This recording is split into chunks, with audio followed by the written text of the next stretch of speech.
दोस्तों, बहुत बार हम सोचते एक हैं और होता कुछ और है। हमारे मन के हिसाब से कुछ नहीं हुआ तो फिर हम दूसरों को कोसते हैं या भगवान को कोसते हैं कि भगवान मेरे लिए मैं जैसा चाहता हूं वैसे करते ही नहीं। लेकिन हमें ये ज्ञात होना चाहिए कि विधि का विधान कोई टाल नहीं सकता। चलो ये समझने के लिए एक कहानी देखते हैं। भगवान विष्णु गरुड़ पर बैठकर कैलाश पर्वत पर गए। द्वार पर गरुड़ को छोड़कर खुद शिव जी से मिलने अंदर चले गए। तब कैलाश की अपूर्व प्राकृतिक शोभा को देखकर गरुड़ मंत्रमुग्ध थे कि तभी उनकी नजर एक खूबसूरत छोटी सी चिड़िया पर पड़ी। चिड़िया इतनी सुंदर थी कि गरुड़ के सारे विचार उसकी तरफ आकर्षित होने लगे।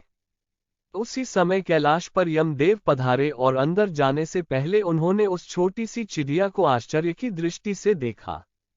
गरुड़ समझ गए उस चिड़िया का अंत निकट है और यमदेव कैलाश से निकलते ही उससे अपने साथ यमलोक ले जाएंगे।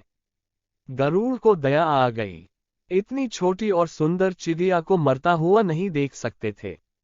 उसे अपने पंजों में दबाया और कैलाश से हजारों कोस दूर एक जंगल में एक चट्टान के ऊपर छोड़ दिया और खुद वापस कैलाश पर आ गया। आखिर में जब यम बाहर आए तो गरुड़ ने पूछा कि उन्होंने उस चिड़िया को इतनी आश्चर्य भरी नजरों से क्यों देखा था। यमदेव बोले, गरुड़, जब मैं उस चिड़िया को देखा तब मुझे ज्ञात हुआ कि वो चिड़िया कुछ ही पल बाद यहाँ से हजारों कोस दूर एक नाग द्वारा खा ली जाएगी।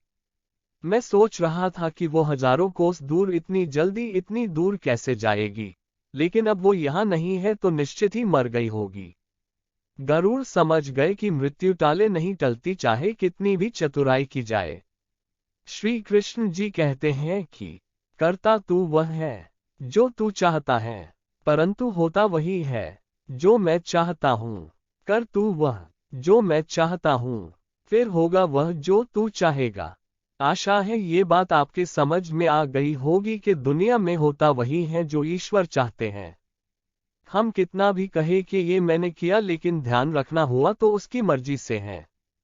तो दोस्तों, आपको ये बातें पसंद आई हो तो इसे लाइक और शेयर करना और चैनल को सब्सक्राइब जरूर करना।